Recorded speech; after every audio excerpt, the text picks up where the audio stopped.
What's up, everybody? So I've got a 2012 Camry in the shop today. Customer had complained of it rattling while they were driving. Can also get it to rattle just by turning the steering wheel, sharp left to right, real quick turns. You'll get that kind of clunking noise. It's really common on most of these Toyotas from this generation. Like I said, there we go. This is a 2012 Camry, but any Camry or Avalon,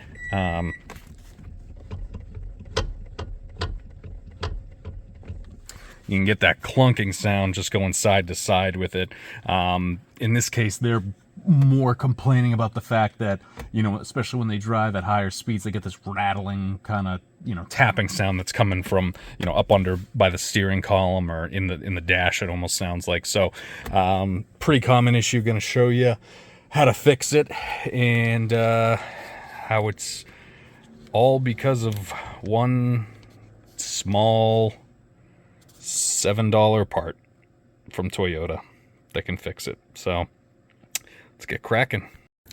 All right, so I got the part from Toyota. It's like $7 and change for this, but essentially this gear, a little plastic gear, or they call it a damper, for the electric power steering motor. It's got that green center, part that's plastic, and it just sort of disintegrates over time, just breaks apart. You'll see it kind of, when we get everything apart, it just sits in there and is just a bunch of pieces of it. You got to vacuum it out and clear it all out, but basically disintegrates to nothing. And then you get those clunking noises, you get those rattling noises, all that good shit. So this is the part number from Toyota for this gear damper, L damper. That is Spanish for the damper. And I will show you how we get the old one out and get this new guy in.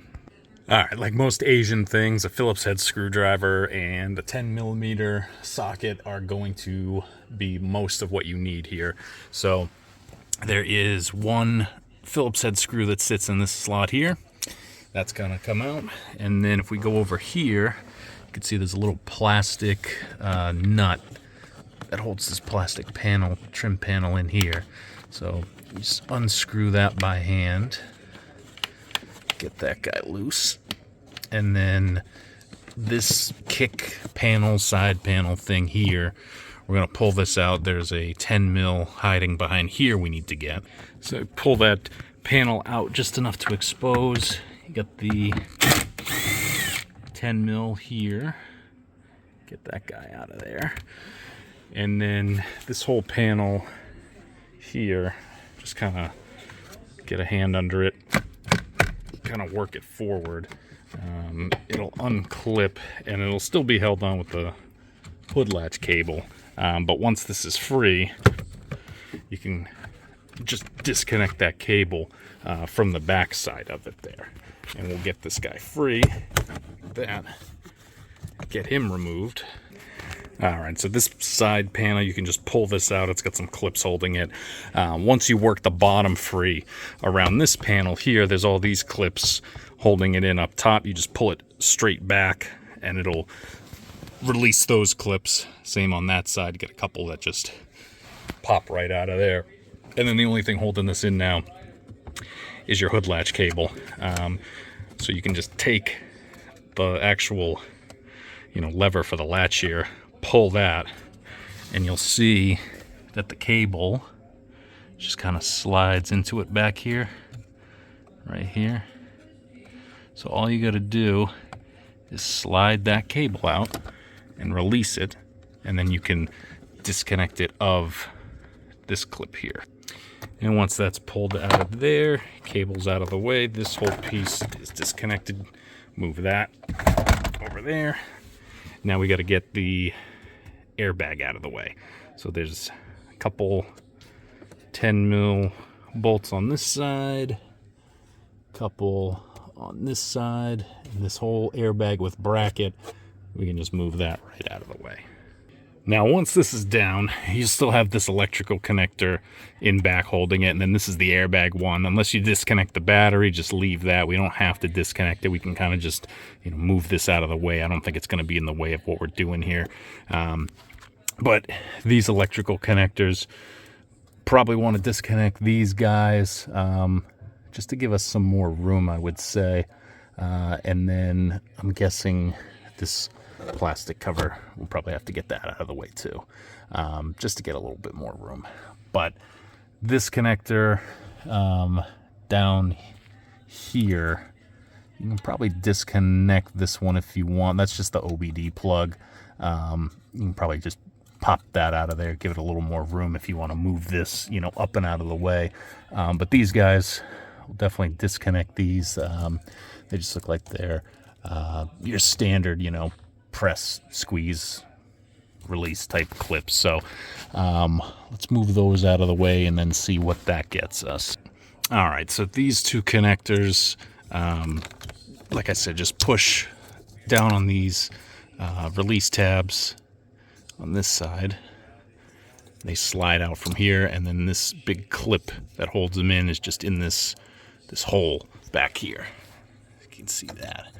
That just pulls out, gives you a little more room. This heating duct is connected like up in here.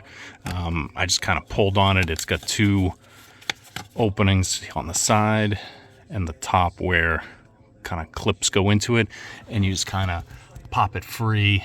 It sits up here.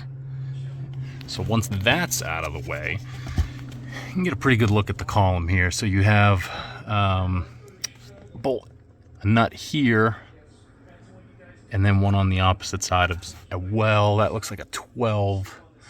Then you got one back here, opposite side over here as well. So if we drop those four, the column should just slide right down. I don't know that we really got to take any other wiring off of this. It looks pretty good. I think the only thing I might do is there's a loom that goes into the back of the steering here, and it connects with a clip right up here. Might disconnect that just to give me a little more free play on the wiring if that's enough to drop it down. If not, then we might have to disconnect some other stuff, but otherwise looks pretty good right now. So one thing I forgot is this lower steering wheel cover does need to come off. You can kind of push on it and get it to separate a little bit here and just work your way around.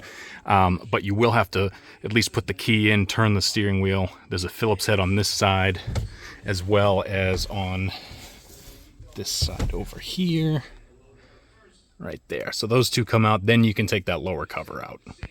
All right, so now I've got this lowered down. I did just disconnect, this wiring harness clip here from where it was holding it. There's also one on the back side holding this wire here. You can see that clip there, so just kind of pop that free, push that out of the way. And then if you just kind of wiggle this past these electrical connectors, slides down, gives you enough room to get to the motor here.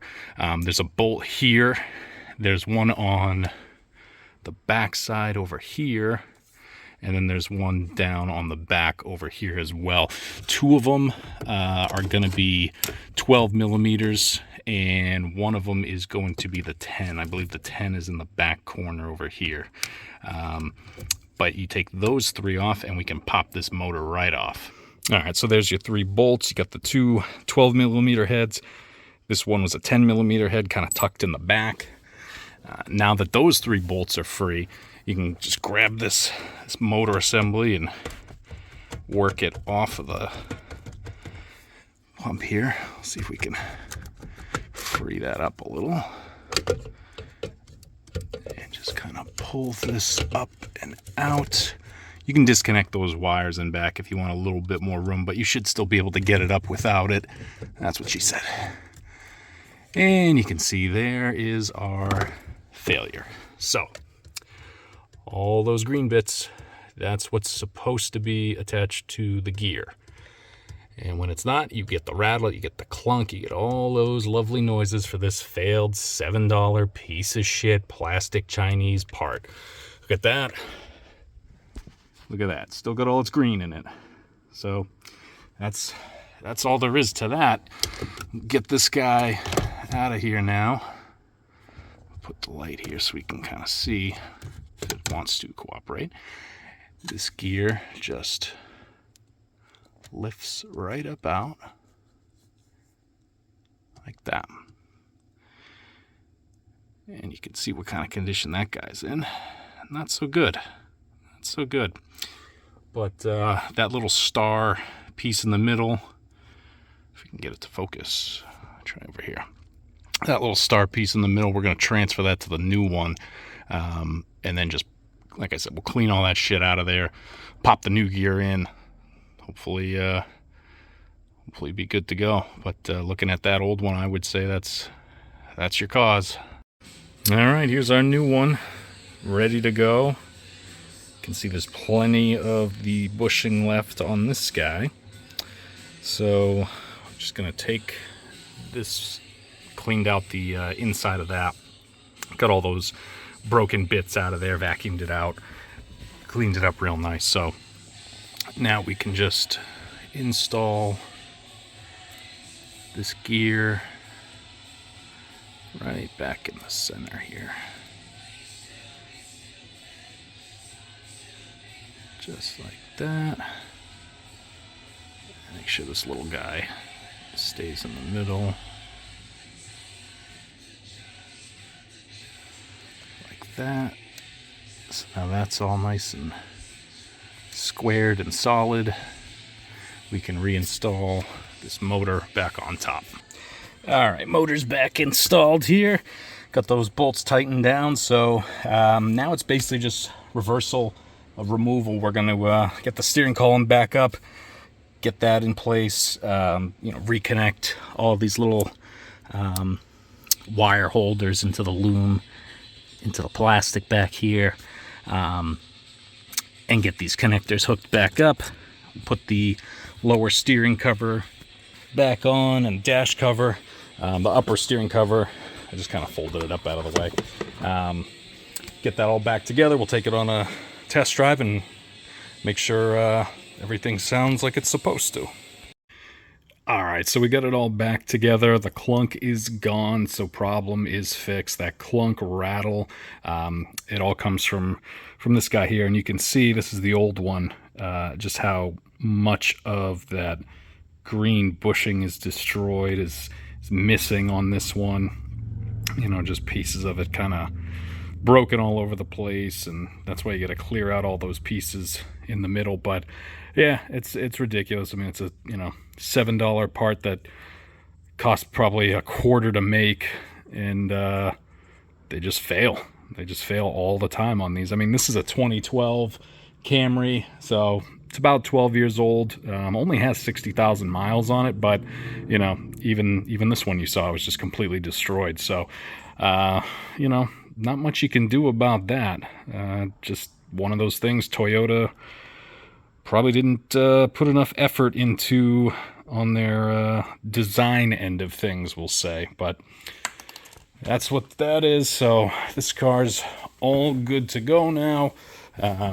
Noise is gone away, so hopefully this helps out some of you guys that are running into this problem. If you're not sure what that noise, that rattling noise, these people were really getting it on the highway speeds, faster speeds, just kind of randomly getting that noise. But like I said, this one 61,000 miles on it, really not much. And now that we've got that new bushing in, feels much better. No crazy noises going on or anything like that. So yeah, hopefully this helped you guys out. It's not too bad of a job if you just give yourself, if you've never done one before, a couple hours, and make sure you clean out all the old pieces. That's the big thing. Make sure that gear sits down where it's supposed to, and shouldn't have to fight with it. Should go pretty smoothly. So yeah, until we get another shit box in here with some flawed design issue, we'll catch you on the next one.